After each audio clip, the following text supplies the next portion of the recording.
Welcome back for another book talk video. Today it's Throwback Thursday, and I'm not going that far back. I'm actually just throwing back to 2003 to talk about The Kite Runner by Khaled Hosseini. And this book is one of the all-time best books ever, in my opinion. Definitely a 5 out of 5 star read. Honestly, you don't have to listen to the rest of the video. No matter what you're thinking, you're gonna like this book. You're gonna enjoy this book. You're going to get something valuable out of reading this book. Who knows? It might change your life. It's that good. I promise you it's that good. In 2007, they made a film with the same name, the same title, The Kite Runner, and I had not seen that film. I didn't even know about the film, actually, when I read the book. I read the book back in 2020. So long ago, it feels like, with the pandemic situation that we're in. The story is set in Afghanistan, in the region of Kabul. There's a young boy named Amir, who is our protagonist of the story, but he grows up through the book. So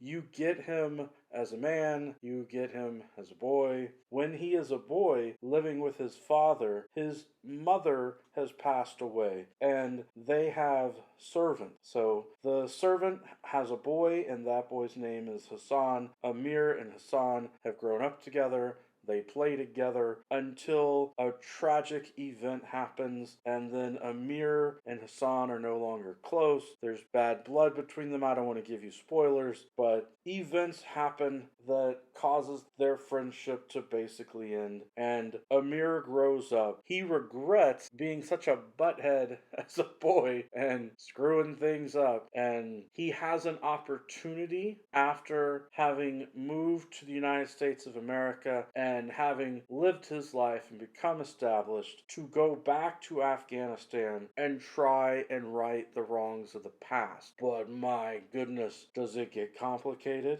And my goodness, does it get dramatic? Because when he goes back to Afghanistan to try to right the wrongs of the past and deal with the situation, he realizes that his only chance to do that is to put himself in a very dangerous position. The book comes across feeling very realistic because there's a lot of history in here. Throughout the story, you get the events of the fall of Afghanistan's monarchy, the Soviet military intervention, the exodus of the refugees to Pakistan and to the United States, which is what happens with Amir, and the rise of the Taliban regime, so that by the point that Amir is going back to Afghanistan as an adult, you've got the Taliban regime, you've got horrible violence, and that's the situation that he's looking at. The book has had a lot of positive reviews. People tend to love this book. As I was saying earlier, I think it's one of the best books ever. Not only did they make a film for it, but they actually put on stage performances of it as a play, and there's been a graphic novel that is available, you know, of course, an audio book and all of that. So you've got a lot of options if you want to take in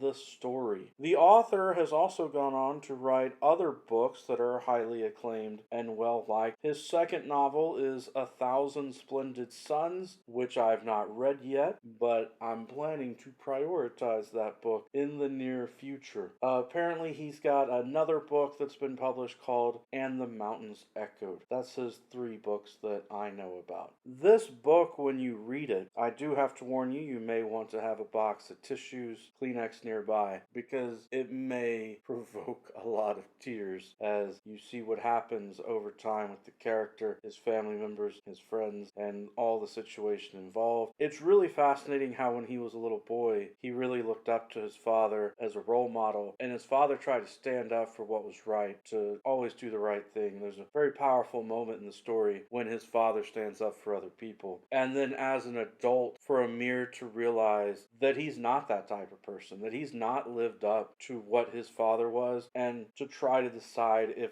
that's the kind of person that he wants to be. Thus, I feel that the story could be very universal. Anyone trying to live up to their parents or what their parents hoped for them or wanted for them to be. There's a really powerful message there. Hope that you enjoyed the book talk. You can probably find this at all bookstores, I'm sure. So I suggest you get a hold of it. Read it as soon as you can. Like I said, it may change your life. Every day is a good day for a book talk. Peace.